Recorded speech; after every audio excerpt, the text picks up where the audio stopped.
All right, welcome to this week's edition of It's the All Outdoors podcast, brought to you in part by our good friends out at Sportsman's Warehouse, always a click away at sportsmans.com, and Arctic Ice. It should be, if it's in your cooler, it should be Arctic Ice.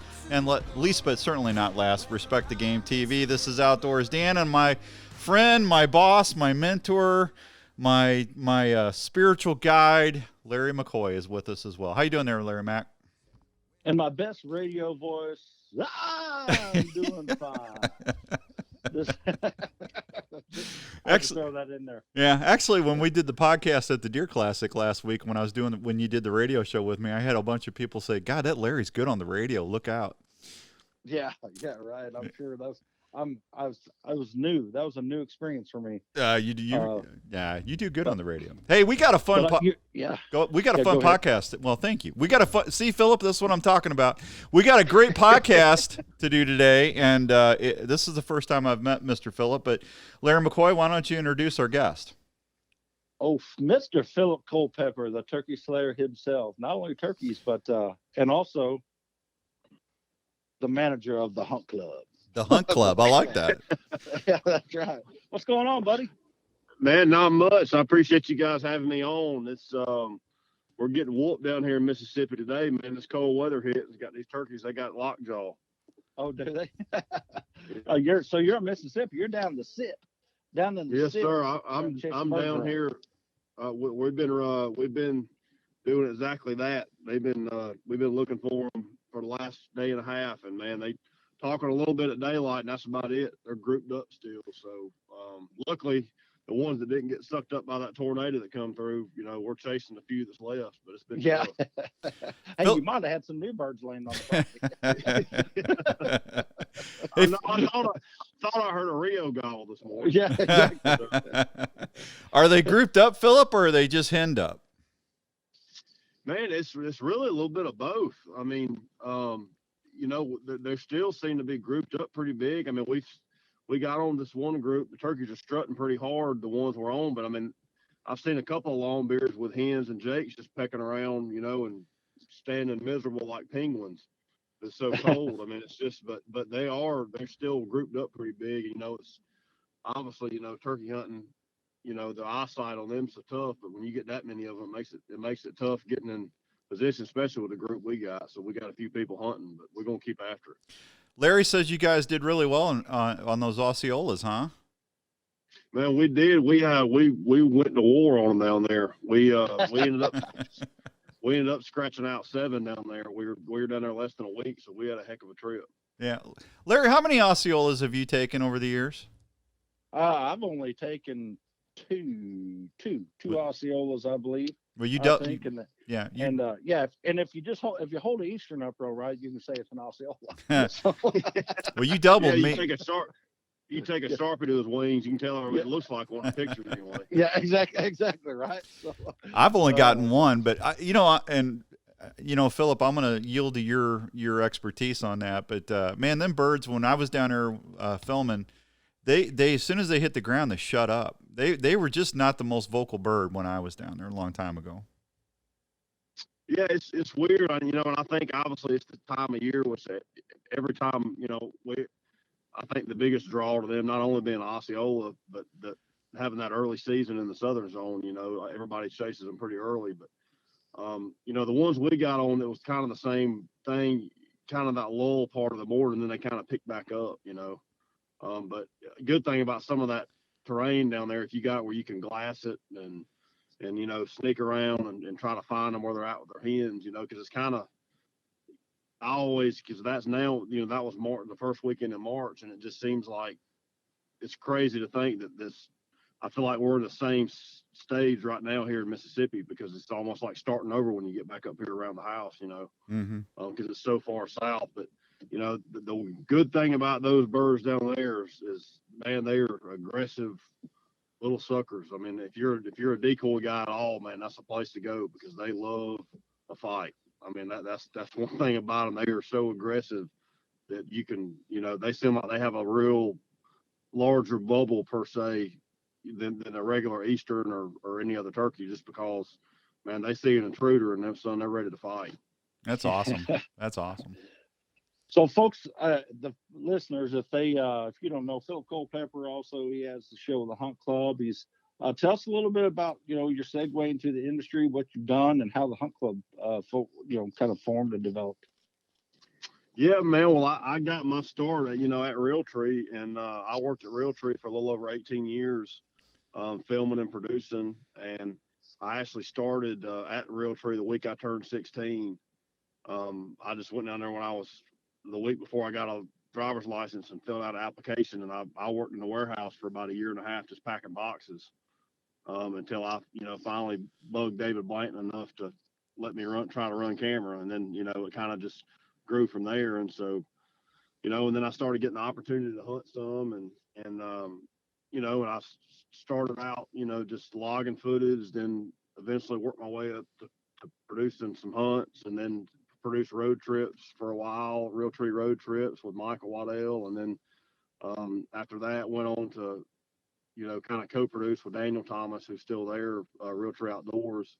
And so had a lot of on the production side of the Monster Bucks DVD series. So and then again, like I said, it just created opportunities. And we started the Spring Thunder 4 years ago, whenever we kind of took it over, me and Tyler Jordan started hosting it. And and again, that was just another level of creating opportunities. And then finally this past summer we had an idea for doing Hunt Club, all digital series, and I had some buddies and back home, and my dad's a part of that. And just kind of most of it's around self-filming, and just kind of a lot of it's in the South, just the good old boys who love to hunt, and just showing that passion. I just feel like it was something that could resonate, and something I really wanted to get across and try to show the viewers. It's kind of like it's just every day of it's we live and breathe it, so that was our whole goal with that. And again, we just show it like it is.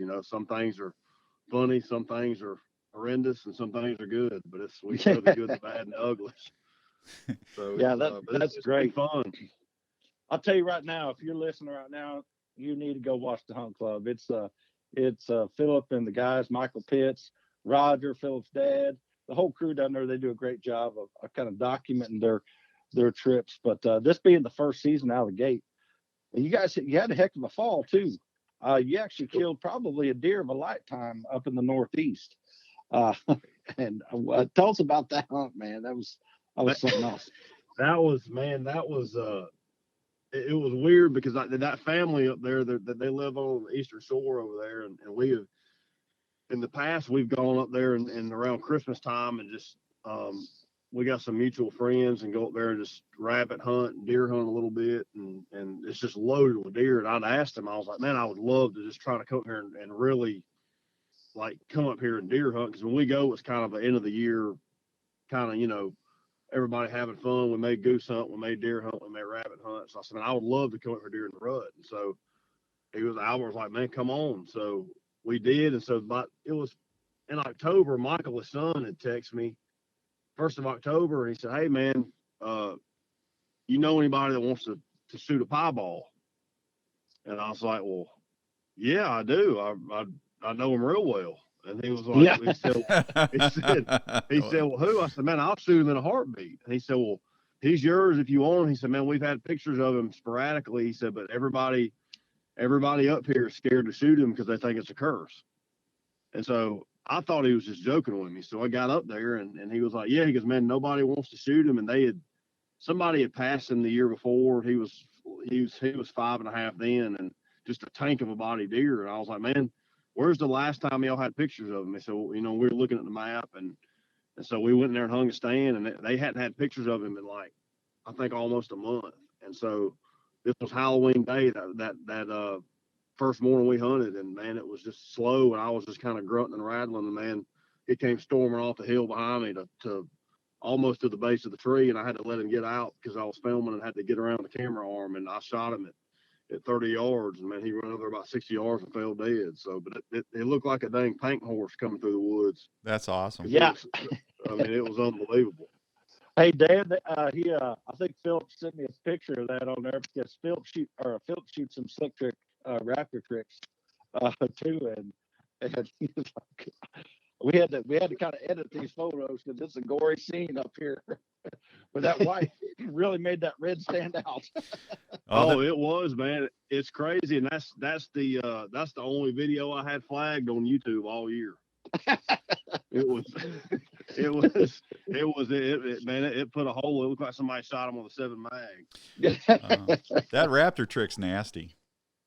Oh man, it just, I mean, it was incredible the work that Broadhead did this year. I mean, for the whole team, it was just, I mean, I don't know that anybody had any issues whatsoever. I mean, you know, and again, my favorite thing about it is that it's obviously the cut is so good on it, and it drives in there and does damage, but I love that it doesn't deploy on impact to where it'll get, you know, it gets inside and then it deploys to where it won't plane, it won't run down the side or kick out to where, I mean, even the deer I shot in Georgia, you know, I drove it right down through the front of his shoulder, and I mean, you know, a lot of broadheads you have, it would expand right there and flag off that shoulder, and you wouldn't get any penetration. But man, it does some damage.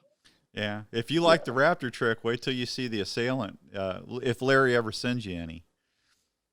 Yeah. So hey, Phil, I'll be waiting some before Dan. You'll get some before Dan. So I'm just, you know, so they're probably on their way right now. Yeah. I hear I'll get them next March maybe. Dan, I'll be sure to send you some pictures in. Thank you. Yeah. I appreciate that, Phillip. Thank you.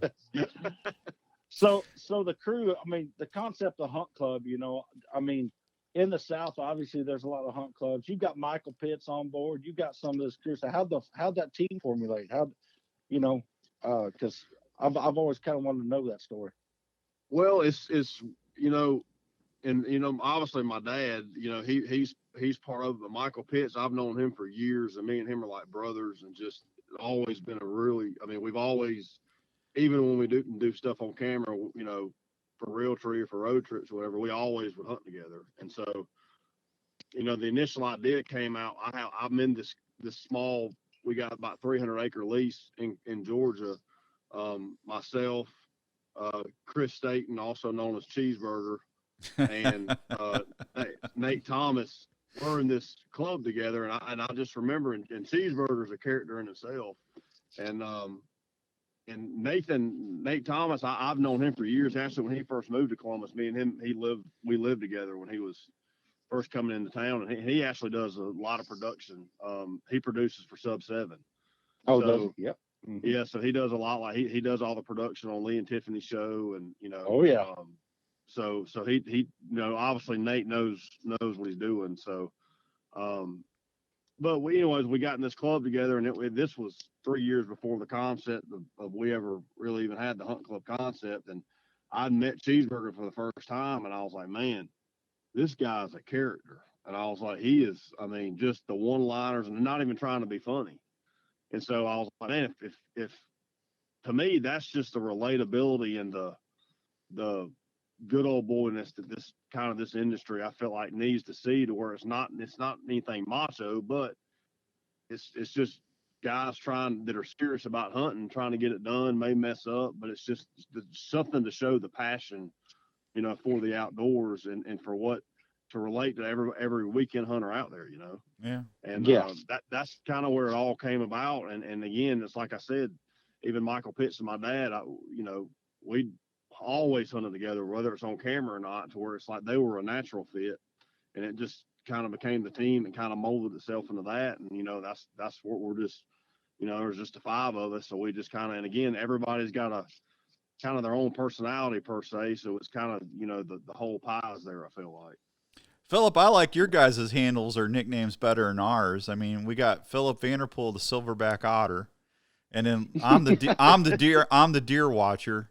You know, I call Larry Curly. I don't know. I ain't Paul Biggs is sleepy or sneezy. I ain't got one for Ryan yet, but I like Cheeseburger. I'd like to actually have that. I was gonna say, y'all are knocking on the 7 drawers there.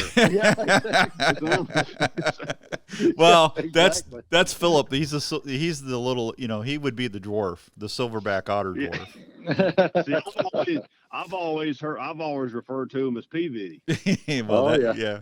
Well, he's an institution all to himself. Yeah, exactly. Oh, that joker's a trip, man. I love talking to him. Yeah. Oh yeah. Oh, he's a hard worker, and you got to have, if you work in this industry, you better have respect for OP Video, the silverback otter. There's no doubt, because that guy, boy, he works hard. And, Anybody that How does sleeps he in get a a ground silverback blind. otter? Well, that's Larry. Larry named him that. Yeah. Okay. Yeah. Yeah. That We must were have come to actually you in a dream. Actually, it just popped in my head, because we were in Nebraska. And he was flipping me a bunch of crap, and we were filming and stuff for the show, but I didn't know they were filming. And Ryan just happened to capture. I was like, you know what you are? I said, you're a little silverback otter. they were filming, so he started laughing. He goes, boy, you just ain't right. So, but no, he's a passionate hunter, man. He does it. I mean, he always gets it done, man. He closes the deal. Anybody that sleeps in a ground blind all night in like 10-degree weather to get a drop time buck and get him the next morning, you can't but tip your hat to somebody like that. Oh, there ain't no doubt. Heck, I even saw him one time years ago. He was brushing his teeth in the blind. Yeah. So I was like, I know he toughs it out. Yeah. Well, Phillip, a lot of people don't know this, but when Phillip goes to a hunt camp, he usually just moves in. Yeah. Yeah. He's like, oh, I was like, there must be a good one here, because Phil's been here for 2 weeks. He's tight-lipping. He's tight-lipping it right now, but he guarantee you there's a good one hanging around, or he wouldn't be here. Man, it's crazy. I felt like that this past year up, and I got a good buddy, which he's a really good buddy now. I mean, he was a good buddy before, but since I lived with him for about 3 months, we're real tight now. But that deer in Tennessee, I was hunting during development season, man. He just had my number, and he was like, man, just come up here for the weekend, and it's a 3-day season. You can just stay with me, and shoot, I ended up having to come back, I think 4 times, ended up killing him at the end of October. And I was like, man, you just tell me when you want me to leave. I was like, I know like I'm getting close, but I'm wearing out my welcome here. This is the 4th trip, so I can relate. Yeah, got to do what it takes. So one topic, that I was actually talking to Ryan earlier today, and we catch, obviously, you've got the hunt club, which is a piece of property y'all manage, and some private ground and so on. You have a lot of these other venues, with the public hunters and stuff, and I feel like you were talking earlier, collaborating with good folks. We're all hunters at heart, we love to do it. So regardless of whether it's public ground, private ground, if it's legal and you can be there and hunt and you can be successful, I'm all for it. And you look at social media and stuff going on. It's like I was looking at a thread earlier where there was some guys on there, going back and forth about whether hunt private or public, and kind of getting pretty dirty with one another. And I was like, man, you know what? That's what's the matter? I want to be where the turkeys are at or where the deer are at. And if I can be there, then I'm going to do my due diligence to try to hunt. What are your thoughts on that? No, I agree 100%, man. I mean, again, it's especially with the age of social media, because the turkey stuff.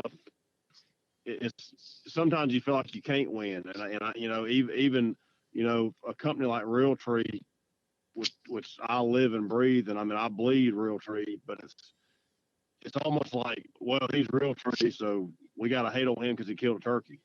To where and trust me, I mean, I've heard it, whether it's showing a decoy to a turkey, whether it's, well, I mean, golly, Culpepper wouldn't ever kill a turkey if it wasn't for decoys, or just this. I mean, so yeah, I get it, and it's kind of like the old wet hen or the old woman who's going to raise a little bit of hell.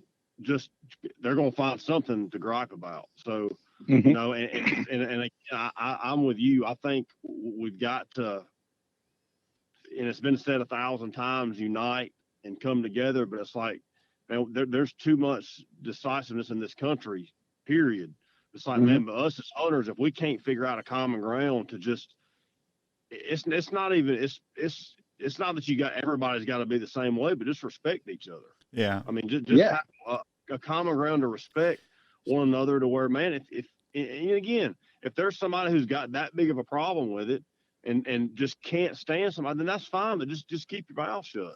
I mean, just, I mean, especially if it's up and legal and everything, just, it's kind of like the old, if you ain't got nothing nice to say, then don't say nothing. I mean, right. Yeah. I've been saying that for, I mean, there are people that and I've talked to several people. I mean, and I've talked to Tyler Jordan a lot about people who leave bad comments and leave everything. I'm like, man, sometimes I do respond to people, but even on like a social media post, my thing is I'm going to respond to everybody who says something positive first, because I'm not only going to respond to somebody who's bashing me, because I'm like, man, they're the least one on my mind. I mean, the people who've got your back and support you are the ones who I would rather recognize than somebody who's bashing you. But at the same time, I don't want to say fight it to a point, but I'll stand my ground up and just let my voice be heard, so people don't think I'm just running in a rabbit hole, and avoiding it. But it's like, again, there's I don't know, it's you damned if you do, damned if you don't type thing, because somebody there will be something wrong. Well, you can go out public land. I mean, P-Viddy can go on public land and sleep in a blind all night long and kill a drop tine, and somebody's going to be bashing him because he did something wrong.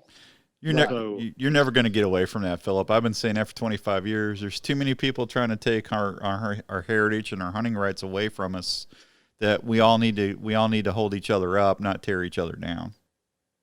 I agree 100%, and it's sad that, and again, on the other side of that is the Instagram, social media. It is a way of life. It's the way things, the way you get out there and the way these companies get behind you, because you're supporting them and you're putting them up in headlights. But at the same time, I had my biggest kind of a pet peeve too within the hunting industry, if you want to call it. I don't even know if you call it that. It's just the somebody who's hunting just to post something, or somebody who's doing it just to get it up in headlights. So, like, if that's the reason you're doing it, you're in this for the wrong reason. Yeah. Don't if you don't have I'll try to post a picture of every turkey I kill, but that ain't why I kill turkeys. That ain't why I want to kill a deer. Yeah, because it's like, I like watching them.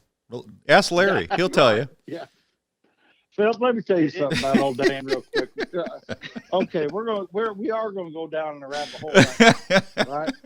Because so we're going up there. Dan's and I was like, man, I had a close call with a good, and he's like, should I take the decoy? I said, man, go throw that decoy out there, see what happens. Places like that. See, he comes back, he's like, man, well, I had one come in, just wasn't quite right. So I get up there, we're reviewing the footage. I'm like, waiting. I'm like, he's just walking off. And then another one just comes out. I mean, walking 25 yards, he's just standing there. And I'm like, oh my goodness. We're talking mid-50s deer, really, really great bucks. So I was calling him. I said, did you just show up to bird watch that morning or what? So yeah. So since then, Dan's been called a deer watcher. What happened? Just wasn't feeling it? Or? Phillip, here's the thing. I had my own show for 17 years, and I love Larry, Ryan, and Paul so much. I retired my show, and Larry and them guys was kind enough to invite me to join Respect the Game TV last year. So I was just trying to do everything pristine, so I wouldn't do anything to embarrass Larry or Ryan or Paul. And it's just, I'm self-filming, and Phillip, you self-film. It's not always as easy as people think it is when you're self-filming. And oh no. Yeah, and I just didn't have the angle I was totally happy with, and I didn't want to take a marginal shot. But when Larry and Ryan got up here, they said, Dan, you could have got him there. That was a great shot. So from now on, I've got a new philosophy: shoot early and often. Yeah. There's air in the air. There's hope. Yeah. Well, that ticker started ticking pretty good, like it should when a big old buck steps out, for sure. But I think he heard me in the back of his head giving him a hard time, or 2 days earlier or whatever. So, but no. Well, I'll tell you right now, it came time big old 6-point stepped out, and old freaking the deer watcher decided to cut one loose on big old Iowa 6-point. That's a you should see this buck, Phillip. It's gonna be on the show. It's a heck of a 6-point. About as big a 6-point I've ever seen. So. Dang, so you turning from the deer watcher to the deer shooter. Yeah, yeah. I got lucky. I was sitting there eating my Pop-Tarts, and he just kind of showed up. So yeah, now the truth comes out. See, now the truth comes out. Oh, that would have been really bad if a Pop-Tart would have cost you another one. Exactly. I don't know, Phillip. Them bucks in Iowa, man, they're partial in blueberry Pop-Tarts, man. Yeah. But no, I'm telling you, I've really enjoyed watching and keeping up with the hunt club and the crew and all the way from setups and putting out your mineral lick from the first episodes all the way to to build up and so you guys do a great job and we're happy to be partnered on the elite and having some common partners there. But going back to what we were talking about, that's what it's about. It's about what happened to just high-fiving the guy, man, whether it be the guy's, 120-inch deer, a spike, whatever. If it's legal and they're happy with it, that's what matters. Hunt for yourself, And no, I agree, man. It's and I don't know where it's come from, all this attacking and hating on folks, whether it's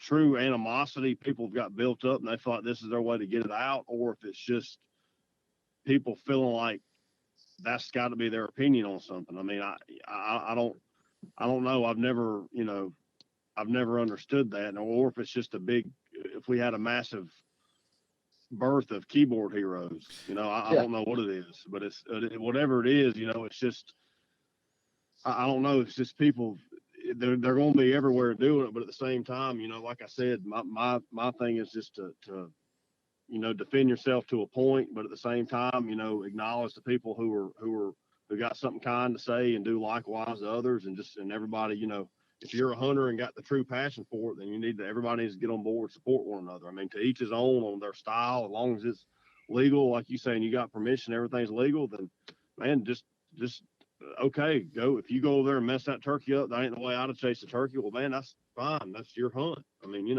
right. It's if you're adrenaline rush to get off of it. So I mean, to each his own on that stuff, and hopefully that'll turn around a little bit. But it's just there sure are some haters out there, but it is what it is. Hey, Phillip, real quick, can you give us one of your favorite hunting stories with one of your Nashville buddies? Oh man, what with golly, I've got a lot with Tyler Farr. Geez, that's hard to pin down with him, but probably one of the most sporadic and best ones with him. This was been, gosh, I don't know, probably 10 or 11 years ago. He was still playing with Colt Ford, and he had a show down around us in Columbus and Buena Vista, Georgia, and it was turkey season. He was like, man, some guy there said he had some land that had some turkeys, and so I was like, all right, well, let's go. So we went we had 2 hours to hunt before we had to play the show. So we go out there and saw a bunch of strut sign and set up. So I'm like, man, we got a chance. The turkey gobble way off. So let's just be ready. So turkey comes in, strutting down the road, strutting. I'm like, shoot him, Tyler, shoot him. And I look over and he's 10 yards from me, just dead asleep, just passed out, snoring. I'm like, Tyler, I'm waking up. So finally I ended up having to shoot the turkey. And he got mad at me. He was mad at me and was, I can't believe you would do that. I said, well, you were snoring. And he was like, I said, man, I'll let him. When he tucked his wings, I had to do what I had to do. So, but it was, there's been several with him. Like I said, I've known Tyler for years before his Nashville roots, but he's a diehard turkey hunter, man. And normally with him, you can get a good story about every time you go to the woods with him. So, he's a hoot. Yeah, that's I can only imagine some of the stories that you had. You were talking about Nate, one of y'all's team members there, worked for Sub 7. I freelanced too with for Womack and those guys as well for a little bit actually. And I was, oh really? I didn't know that. Yeah, yep, I did, and I filmed Craig quite a bit, Craig Morgan, And just real quick, one story that I had when you were talking about Tyler, that is, Craig's just a ball of energy. And Oh, yeah. he's playing at the Grand Ole Opry. He's supposed to be playing at the Grand Ole Opry. And he gets a phone call. We were out back just talking and stuff. And Chuck Wicks had pulled up with a trailer, and it had actually, no, it wasn't Chuck Wicks. It was some guy come in, and Chuck Wicks alligator, full body alligator mount, was on this trailer with Craig's. And just going down the road, and they had two mounted full alligators, pulls them to the Grand Ole Opry.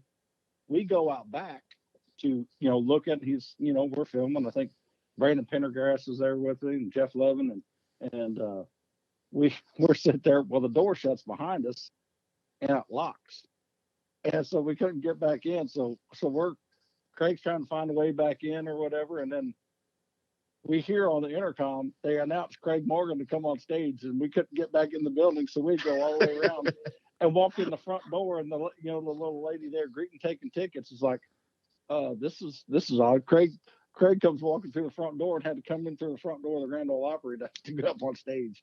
So yeah, he's like, well, at least he let y'all in. Yeah, exactly. We got lucky. But then after the show, we had to drive that trailer home on the highway and talk about the everybody rubbernecking out the window, saying, "What the heck was that?" That just drove by two fully mounted alligators. But no, that's the thing. What a lot of people don't realize about the community, with all the field producing that you've done, is, man. Oh no, we're all on common ground. We're all just hunters. Nobody's better than one another. It's all about the experience and just being able to go out and hunt. We're all passionate about it. Absolutely. And, hey, there's no doubt about that. Like I said, it's just I think whether it's the haters or not, if you can't look yourself in the mirror and sit there and know what you're doing it for, then you need to reevaluate things. Because I mean, again, that's just having sheer enough respect for the animals you're chasing. I mean, be in it for the right reasons, not just to make it a publicity stunt. Yeah. Hey, it's time for that Now It's Cool segment, brought to you by Arctic Ice blocks. If you don't have Arctic Ice in your cooler, you're missing out. Go check them out, whether it's the Alaskan, the Tundra, or the Chillin' Brew. Hey, it's the best way to keep your cooler stuff fresh. This week's question is from Steve Williams of St. Louis. Larry Mack, I'm going to let you answer this one again. What's the best way to read a turkey's temperature? Oh, literally, Phillip, you can chime in on this one as well, but I would say, the mannerism. I mean, there's a bird, whether a strut, look at the color of his head, watch his snood. That'll tell you kind of what attitude he has, and kind of the temperament of the animal. And I mean, is that head straight up in the air, looking around, or is he tucking it, but down and then up, or whatever? Really pay attention to those things. If it's straight up in the air, that bird's on alert. And watch that snood, because if it's shrunk down, it just looks like a little point on top of his beak. That bird's he's on edge. Would you agree with that, Phillip? Yeah, for sure. And even, a little bit, if you can't physically see one, if you just running and gunning, which I love to do, trying to call, and just strike one up, because I know a lot of people. I mean, it happens to me every year. You get busted, turkey coming in too quick on you. But, I always try to gauge how far a turkey is and how he's answering a call. Where if you're only getting 3 or 4 yelps out and he's cutting you off and he's pretty dang hot, you better start looking for a tree. If you're having to pull a gobble out of him, sometimes you got a little more time. You can get a little bit closer. And because I always, depending on the terrain, I try to get as close as I can get, and set up without busting them, but again, it's just, if it's a delayed response, normally they're a little bit more passive. But if you get one that's just cutting the call quick, then you might as well go ahead and set up and get ready. And this, and again, same way with volume. That if he's cutting you off soft, he's pretty hot and he's either coming or he's closer than you think he is. So you better be ready. But it's that's looking at them, like you saying, is a prime example of just reading their body language. That I do know if you ever have one coming in and you're debating on whether or not to shoot him, once he tucks a wing, you better go ahead and find a hole to shoot him in, because it's about to be over. Yep. for sure. There you go. All right, Steve, yeah, you got a gift certificate from Sportsman's Warehouse heading your way. Folks, if you would like to have your chance of winning a $25 gift card, just email us here on the podcast. You can go to either outdoorsdan.com, respectthegame.tv, or hit Larry McCoy or myself up on Facebook, and if we use it, you're going to have one coming your way as well. So there you go. Hey, real quick before we get out of here, we got a couple minutes. Can you talk a little bit about Spring Thunder, Phillip? Yes, sir. Absolutely. We're in the middle of it right now. So we've had a heck of a start. Like I said, we killed. I think we got 4 or 5 shows down in Florida, and then we got another show this past weekend for the Georgia youth season. So, pretty much, a lot of people ask me, what are you doing with Spring Thunder and Hunt Club? And I'm doing both, primarily Spring Thunder, but I'll do some Hunt Club episodes when I can. But, right now the main focus is on Spring Thunder through the spring, obviously. But, we're pretty much taking, we're in Mississippi now, and we're leaving here, going back to Florida. Then going to Tennessee for the youth season. We're doing a DNR youth hunt up there, and then we're going to go home for Easter for a few days. And then we're going to North Carolina, back to Tennessee, probably Kansas, and then from there up to Wyoming, then to Montana, then back to Maine. So we've got a busy schedule ahead. So we got a lot of driving time. So if y'all want to do another podcast, just let me know. Perfect. But yeah, we're doing them, and it's a lot like the format of Hunt Club was kind of birthed off of last year when me and Drake had tried it out. Was just this semi-live. We're cranking them out as quick as we can get them to where, we're going to make them a little more polished and a little more, maybe a little bit longer than last year. But I think last year I added it up. We had 87 days of hunting last year, and we did 62 videos. Wow. So, Wow. That was from, March 1st to end of May. So, we won't do as many this year, but, we're still going to keep that semi-live to try to have 2 or 3 a week coming, Yeah. What's your favorite way to eat a turkey? Man, that's, golly, see, if I'm cooking for a lot of people, I like to cut it up in nuggets and fry it. Mm-hmm. Because I like to have people who are eating it happy. They really, I've never fried it and them not like it. But if it's just me at home, I like to cut it up like in strips and marinate it and grill it. Yeah. Mm-hmm. Or I like to wrap it in cream cheese and bacon and grill it. Well, that sounds good. I don't think I've ever had it that way. It's really good. It's just, I like doing back straps that way too, but I really like doing turkey like that. Yeah. You ever had that, Larry Mack? Yes, sir. I've had it several times. It'll melt in your mouth, son. I'm telling you right now. I didn't get this quarantine roll from not eating turkey breast through quarantine. I can tell you that much. But I think overall, fried. I was not using fat-free cream cheese, obviously. The fried seems like the fan favorites. The fried turkey nuggets. Yeah, absolutely. Absolutely. My favorite way to do it is I make homemade ranch and then soak it in ranch and pickle juice, and marinate it, and then just, I like to just pull it out of that and fry it. But a lot of people like it battered and fried. So, yep. But it's man, I can never eat too much turkey breast. No, that's right. That's the best part of the spring: crappies, turkey breast, and morel mushrooms. Oh yeah. Yeah, I've never some people are crazy about the morels. I've never tried them. Oh, you got to come up here, Phillip, and visit us. We'll help you out. Yeah, we'll try. We'll put a quarantine roll right back on you, buddy. Heck, I've heard folks. I've been with folks before that would stop and stride and go into a turkey gobble and pick up mushrooms. Oh yeah, yeah. If you find morel mushrooms, the turkey hunt's over for a while. Yeah. Yeah. Usually if I got a bird gobble, I usually leave something there, I'll leave my chair or whatever. I'll be uncomfortable. I'll leave my chair there, and then I'll go back to them after I do the deed on that turkey. That's screaming at me. So. But yep. That's awesome. Well, yeah, man, guys, I appreciate you guys having me on, man. It was like I said, anytime I've got plenty of windshield time through the spring, so y'all just hit me up. Yeah, we'll have to do that. Hey, Phillip, before we let you go, if folks want to find out more about the Hunt Club or Spring Thunder, what's the best way for them to get a hold of you? Well, they Spring Thunder, we've got both Hunt Club and Spring Thunder are both on the Realtree 365 app, and they both have their own standalone YouTube pages. So, and then obviously we have my Instagram is at Culpepper Jr. and Hunt Club is at Hunt Club TV. So, you between all that you'll find out where we're at. So, the main obviously the Realtree 365 is where all the newest shows go. Then we follow them up, a day or two later on YouTube. So, Realtree 365 will be the main. Just you can get it as quick as it's off the press. It's hot off the press there first.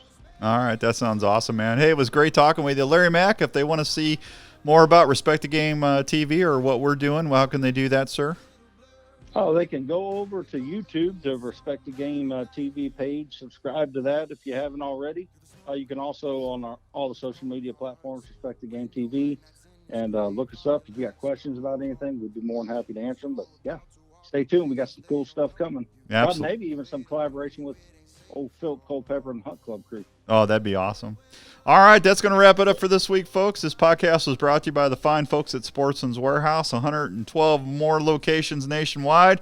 Always a click away at sportsmans.com, and you can always go check out Arctic Ice at arctic-ice.com. Till next week, for Larry McCoy and Phillip and myself, we'll see you soon right here on It's All Outdoors Podcast. Have a great week.